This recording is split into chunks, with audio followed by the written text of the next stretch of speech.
The truth is very simple. Porn is harmless.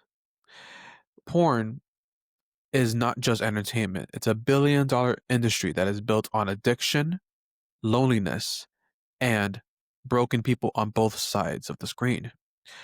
And when people try to use the Bible to justify it, we need to step in and address the truth. Now, recently there was a woman who is in the adult film industry, and she is like a help guru, and she um, talks to people about spirituality as well as God, right? And she tried to use the story of the prostitute that Jesus saved from being stoned to death as like an excuse for her lifestyle. But the thing is, in the Bible, in John chapter 8, the story that she's referencing to, the woman wasn't a prostitute. She was a woman that was caught in adultery.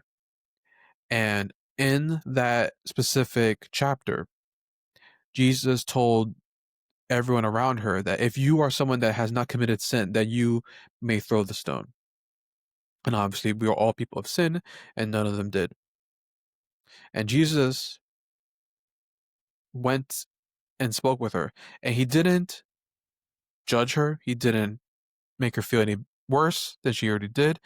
He said he didn't approve the lifestyle and said your lifestyle is fine. Keep doing what you're doing. Keep sinning. What Jesus said was, "Go and sin no more." So grace is something that is not approval, and forgiveness is not an endorsement either. You see, Jesus saves the sinner, but he never blesses the sin that is being committed. And I want to use the example of a drug dealer as an analogy for this. So let's say you see a porn star, they could be a good person. A drug dealer can also be a good person, right? They might be funny, generous, and even believe in God. But unfortunately, the uncomfortable truth that people don't want to acknowledge is that a drug dealer may sincerely love God, but he's still distributing poison that is destroying people's lives, their families, and their mental health. And a porn star can sincerely believe that she has a good heart, that she's doing the right thing, that she's supporting her family by making this money and whatnot, right? But she's still creating content that fuels addiction, that damages men's mental health, and destroys relationships and rewires brains. The pattern is the same. You can be a good person and still be doing something that hurts people around you. The heart doesn't cancel the harm that you are putting out there. Now let's talk about numbers. The numbers and the statistics say that men who watch porn regularly have higher rates of depression, about 37 to 52% higher.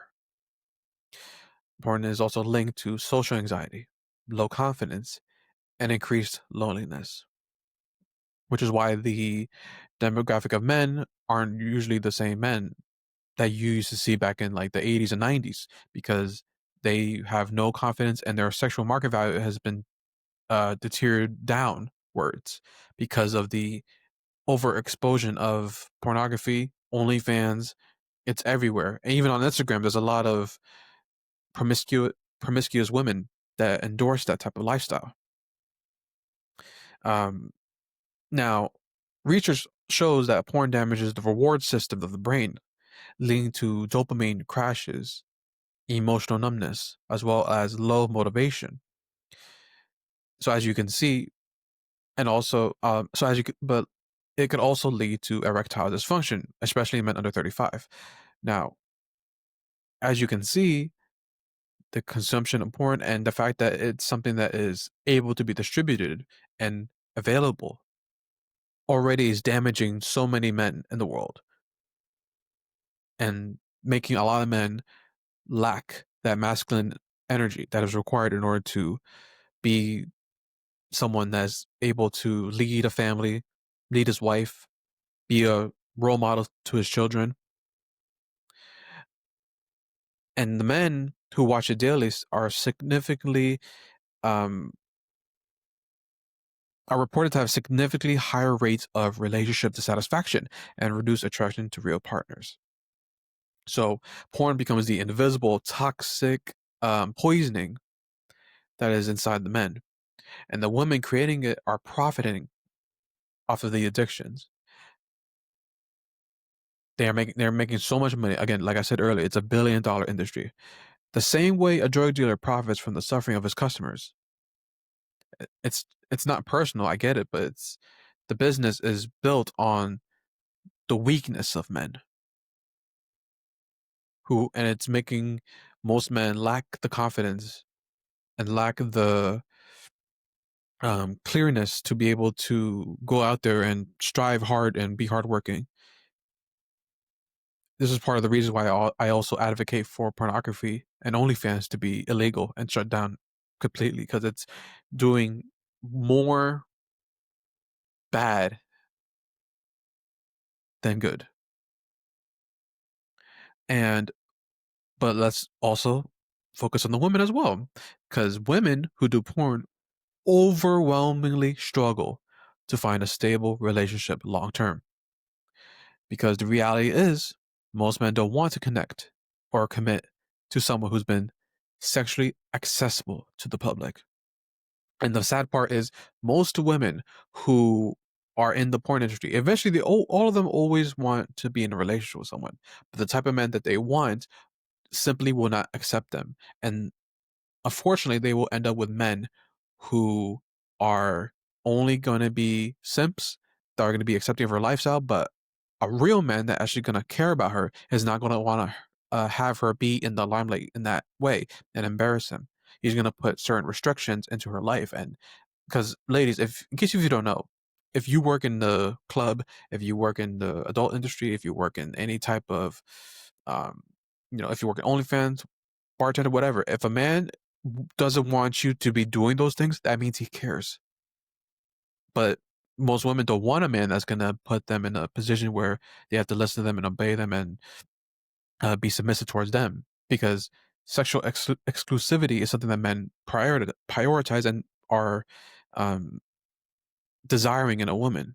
They don't want someone to be showing their body parts to other men that they could find online on a website. Now,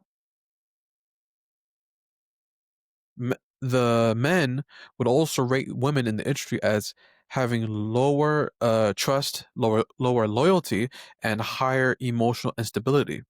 And many women in the adult work suffer from depression, anxiety, PTSD, and substance abuse as well. Not because they're bad people necessarily, but because the lifestyle wears them down. And I noticed that a lot where you see women that are in the industry and they've been doing it for years and they are lonely.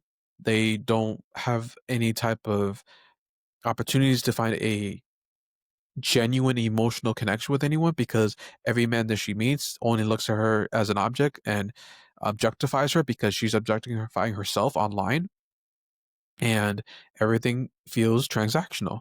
Everything feels fake and um, unauthentic. And that would drive most women crazy because women lead with their emotions, and when they have all those emotions and being promiscuous so many times, it could lead to them being numb and not having any you know emotional connection and fundamentally making them broken and unable to live a genuinely happy life. Every single woman will do what they got to do for the short term, not knowing that if she wants to start a family, there is a high likelihood that one of her child's friends are going to see pictures or videos of their mom online because the internet is forever. These are risks that most women are not willing to comprehend because they're so focused on making the money and selling their soul and just living life in easy mode for money. And as we all know, money doesn't buy happiness. It doesn't satisfy you. And it also allows the woman to be outside of their feminine form. Now, another thing I want to add on is that Porn pushes unrealistic bodies as well. And women chase these surgeries that can be genuinely dangerous. As we all know, the Brazilian butt lift, the BBL, is currently the most dangerous cosmetic surgery in the world with the highest mortality rate. And major risks include the fat embolism, which is fat entering the bloodstream and traveling to the heart or the lungs, which could lead to blood clots, infection, organ damage, as well as permanent nerve damage.